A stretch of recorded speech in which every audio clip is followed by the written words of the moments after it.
La ética en la recopilación y el análisis de datos. Sean bienvenidos a este video. Me presento, soy Taide Michelle Martínez Mazón, estudiante de la Facultad de Contaduría y Administración en la Universidad Autónoma de Baja California, actualmente cursando el sexto semestre de la carrera de Administración de Empresas. En este video vamos a observar y reconocer el impacto que tienen los datos que ha dado origen a la ciencia de datos en cuanto a su recopilación, qué métodos se utilizan para recopilar, almacenar, las etapas que se siguen en el proceso de almacenamiento, las fases de un flujo de trabajo y la ética o el impacto de la ética en el almacenamiento de datos. Comencemos. En esta presentación vamos a reconocer las implicaciones éticas de la ciencia de datos para identificar el proceso de recopilación y análisis de datos.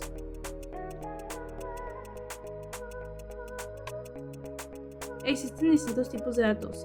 Primero están los datos estructurados, que son los que están organizados en tablas o bases de datos. Son fáciles de consultar y analizar, como los SQL. Luego tenemos los datos no estructurados, como correos electrónicos, documentos o publicaciones en redes sociales.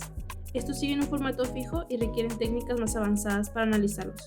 También está el lenguaje natural, que es el texto o el habla humana. Para analizarlo se necesitan herramientas de proceso del lenguaje natural. Por otro lado, existen datos generados automáticamente por sistemas o dispositivos, como sensores o registros de servidores. Estos suelen ser masivos y en tiempo real. También están los datos basados en gráficos que representan relaciones como en redes sociales, donde se analizan conexiones entre personas. Y finalmente los datos multimedia, como imágenes, audios y videos, que requieren tecnologías más complejas como visión por computadora o aprendizaje profundo. El flujo de trabajo de la ciencia de datos es aquella secuencia organizada de pasos y procesos que permiten transformar los datos en conocimiento útil y aplicable. Existen fases para su transformación. La definición del problema es el primer paso. Se obtiene de bases de datos, APIs, web scraping o entradas directas de los usuarios. Luego se limpian los datos, donde se preprocesa la información, se tratan los valores faltantes y los datos inconsistentes. Una vez con los datos limpios, se analizan los datos. A través de estos se exploran los patrones, las relaciones y tendencias mediante estadísticas y visualizaciones. Luego sigue el modelado, en donde se construyen modelos predictivos o descriptivos con algoritmos de Machine Learning. Aquí se debe evitar el sobreajuste o subajuste mediante técnicas como la validación cruzada. Y por último, la visualización o la comunicación, donde se presentan los resultados de manera clara y comprensible, contextualizando los hallazgos para convertirlos en recomendaciones accionables.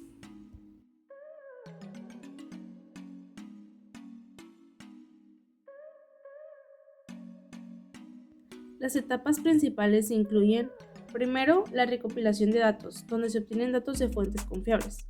Después, la preparación de datos, que implica limpiarlos y organizarlos. Luego, la entrada de datos, donde se integran en sistemas como almacenes de datos o CRM. De aquí continuamos con el procesamiento, donde se aplican algoritmos o métodos analíticos. Después está la salida o interpretación, que transforma los resultados en información comprensible. Y finalmente el almacenamiento, que permite conservar los datos para análisis futuros o cumplimiento legal.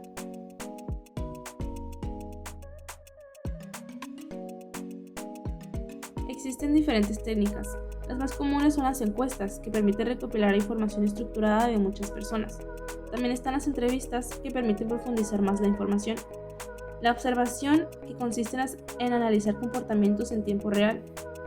Por otro lado, los focus group, donde varias personas comparten perspectivas sobre un tema.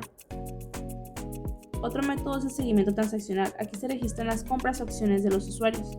Y por último, el seguimiento en redes sociales, donde nos permite analizar preferencias y tendencias.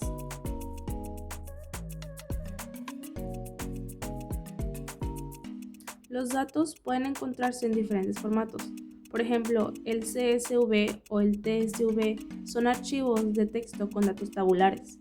El XLSX, que es el formato de Excel. El XML y el JSON son formatos estructurados muy utilizados en aplicaciones web y APIs.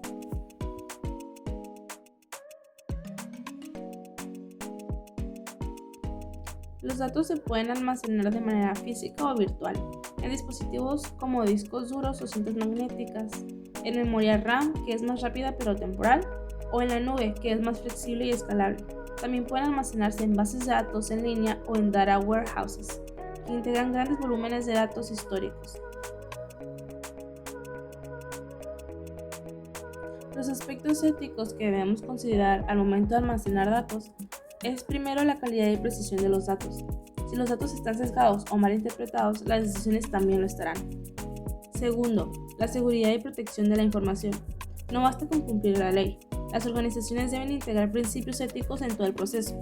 Tercero, la transparencia en el uso de los datos. Las personas deben saber cómo se utilizan sus datos. Cuarto, la responsabilidad más allá del cumplimiento normativo. No se trata solo de cumplir reglas, sino de actuar con integridad. Y finalmente, el impacto reputacional y la confianza. Una mala gestión de datos puede dañar gravemente la imagen de una organización. En conclusión, la ciencia de datos no solo es una herramienta técnica, sino también es una disciplina que tiene un impacto directo en la sociedad. Por eso, más allá de aprender a recopilar, analizar y almacenar los datos, es importante tener en cuenta la responsabilidad ética que implica trabajar con ellos. La gestión ética fortalece la confianza y mejora la toma de decisiones. Además, contribuye a un uso más justo y responsable de la información. Espero que este video haya sido de su agrado. Agradezco su atención.